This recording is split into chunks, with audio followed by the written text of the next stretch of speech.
And I myself personally, and maybe you too, living in this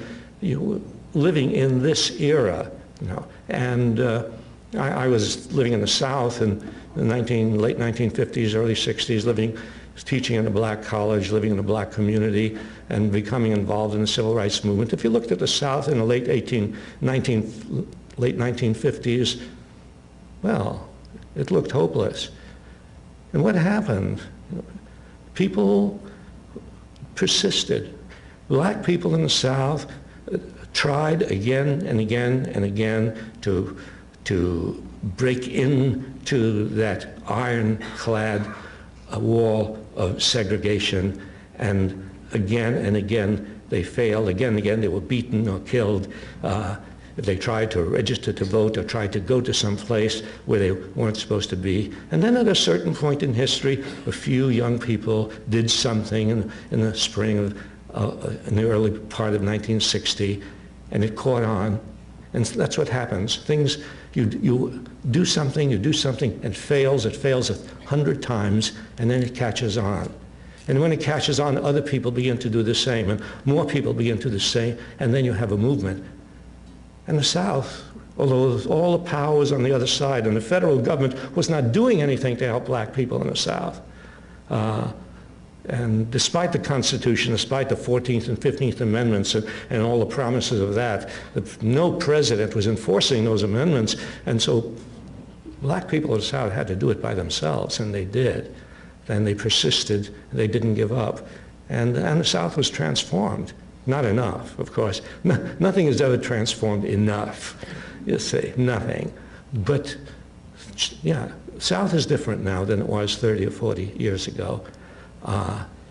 And those of us who remember the anti-war movement and how, well, how hopeless it seemed. I remember our first, you know, anti-war rally on the Boston Common in the spring of 1965.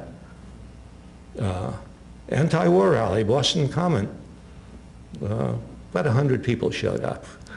A few years later on the Boston Common, 100,000 people showed up. People persisted.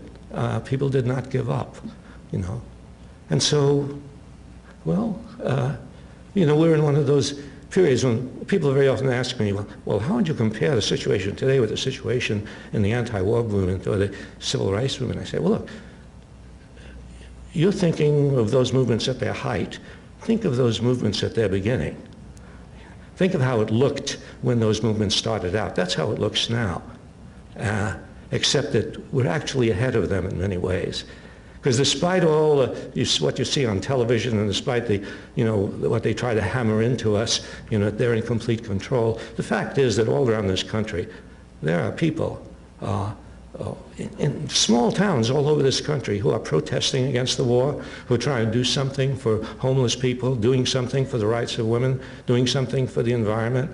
I mean, no, these people don't appear on television. You don't hear about them. You don't read about them, but they're there. There's an enormous number of people in this country who care about the world and about the country, want to do something about it, and those numbers are going to grow so long as people persist, you know, and don't give up. I will, well, I'm trying to decide whether I should read this poem. Not mine. I would never read a poem of mine. Not if I wanted people to hang around, you see. But the reason I plucked this poem off my desk this afternoon was because I realized I was speaking to this wonderful group of people who are working for the homeless, the spare change people. You know, they talk about persistence. You know, you walk the streets and day after day after day after day you see them selling spare change, and you see the editors putting out this remarkable newspaper with wonderful writing in it, and giving a picture of life in this country, a picture that you don't get, you know, in the major media, of real people and how they live and what they're going through. But the reason I picked this out is because one was written by a friend of mine, and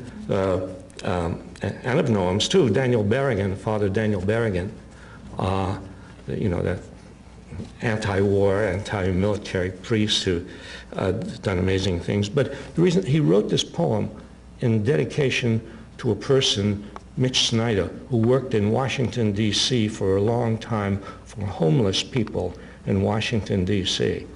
He worked year after year after year, and he felt desperate about the situation, and he succumbed to it, and he took his own life. And Dan Berrigan wrote this poem in memory of Mitchell Snyder.